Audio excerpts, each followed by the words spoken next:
Hey guys, MaSsan's here. Just want to talk about a few things. First of all, I am really sorry that I wasn't able to get the YouTube videos up. Partially because I got a YouTube editor who said it will help me to edit stuff, so I gave him a bunch of data or raw videos so I can start doing videos, and he showed me some intros and he showed some outros that I could use or he could use. So I was pretty happy about it, and a week later it decides to go FK and I didn't get anything from him, so that's why I wasn't able to produce anything because I thought those were on the way. So I just decided to do things on my own for now, and I am getting help from others as well. For now, I will be uploading my own videos, and hopefully I can produce a constant amount of the content for you guys to watch. So yesterday, as of January 24th, it is 25th here yet, there was a tournament called the Kinguin Charity. It's the bracket is right here. You can check it out. It's the rest isn't updated yet, but sorry for the spoilers if you were planning to watch and you didn't get to watch it. Sorry. Anyways, it's supposed to be a DDoS. Wait, it's supposed to be a charity event, not DDoS event. Although the DDoS was involved. Um, I played against this guy called the Powder, and he started being DDoS. My Skype went off for a few times, so I didn't realize it at the time being. Then I saw the log. I'm like, oh wow, I might have been actually DDoS as well.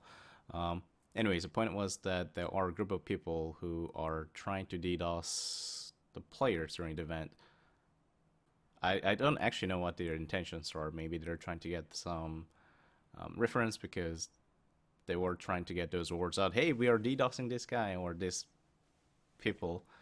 Um, Anyways, I was DDoS in the past a lot, and during live events, a huge problem because your internet goes down, meaning your game goes down. So my opponent Powder ended up giving me 3-0 victory, despite it might have been 3-0. Probably was like 3-1, 3-2, just based on how the game went. I'm not spoiling anything, by the way. Uh, so yeah, the Kinguin decided that there were too many players being DDoSed, that they will post on events until next week, and everything will be recorded beforehand and it will be casted live. The games will, I think they're just gonna record it like a day before or a few hours before. It's just that they want to prevent this from happening again because Dice got DDoS to death basically. The Powder got DDoS to death, and there were a few others as well who got DDoS to death. Ended up playing like 4 or 5 games that should have been 3, and then they're gonna replay everything. Every game, every series that DDoS was involved, they're gonna replay everything. So, wish me luck on that. Every deck I used will be uploaded on my website down below on the link or somewhere in here. I'll post it.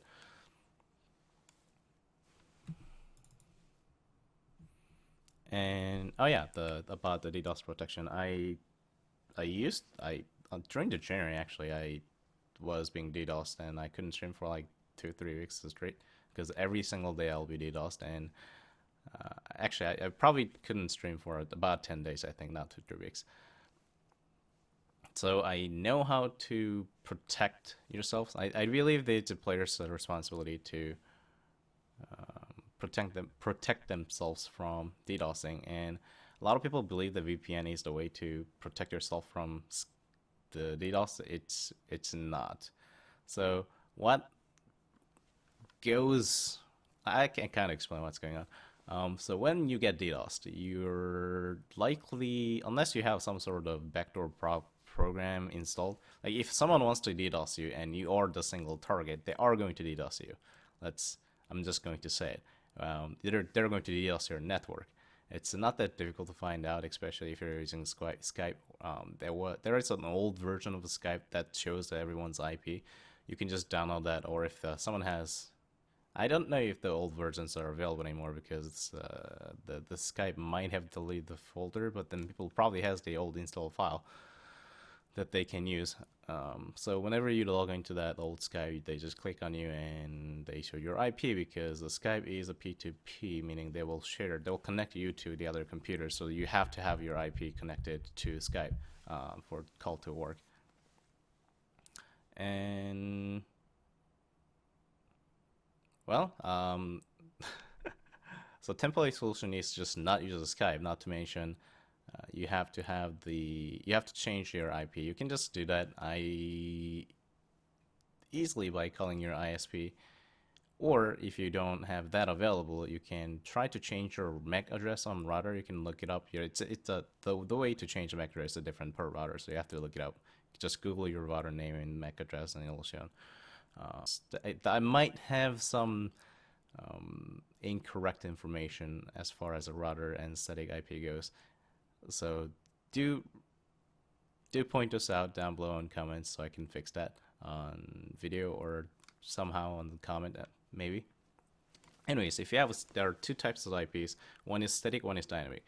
If you're dynamic, it's not, your IP is gonna change anyway, so it's so it's not too much of a problem. But if you're a static IP user, your IP is not gonna change unless you change it.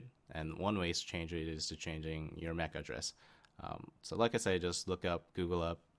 I used my router UI to just change MAC address. It takes me 5 seconds to change IP, and no one can DDoS me for some time.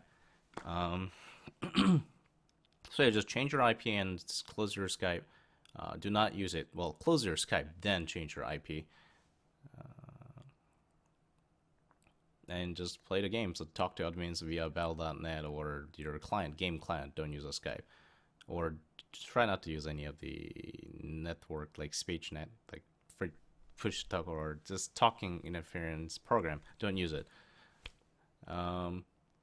Another way is to protect yourself, which I believe a lot of people are thinking that they're protected, is a VPN. VPN actually does not protect you from DDoS, unless the VPN itself has DDoS protection, but those might not kick in time.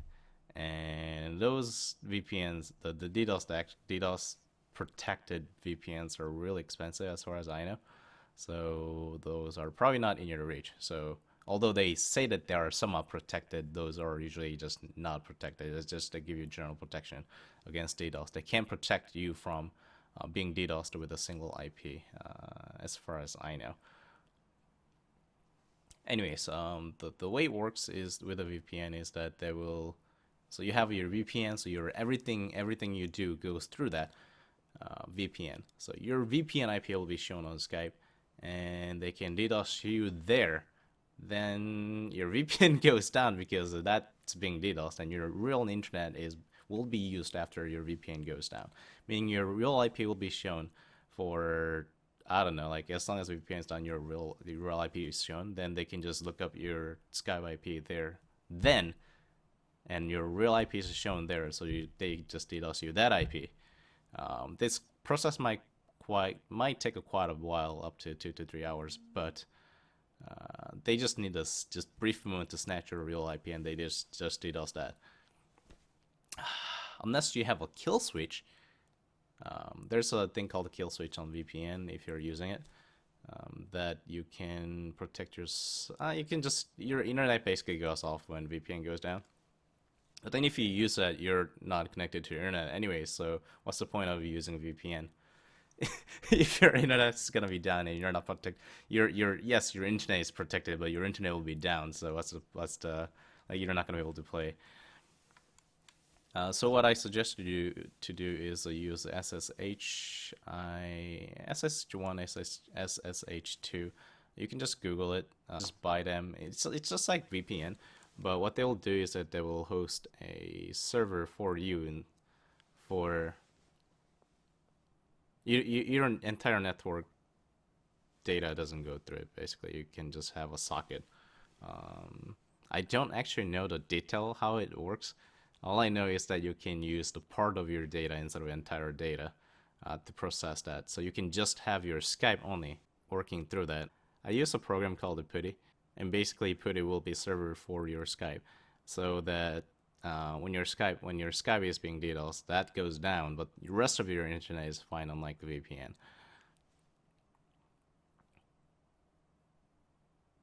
I don't plan on writing an entire guide about how to do this, but just Google it. It's not that difficult to find. Actually, what you should do is if you need those service, just contact the service provider and they'll tell you how to do stuff. So yeah, you should protect yourself from DDoS threats if you're a player. And that's it for today. Hopefully I'll be able to update all the videos that I've been trying to upload soon.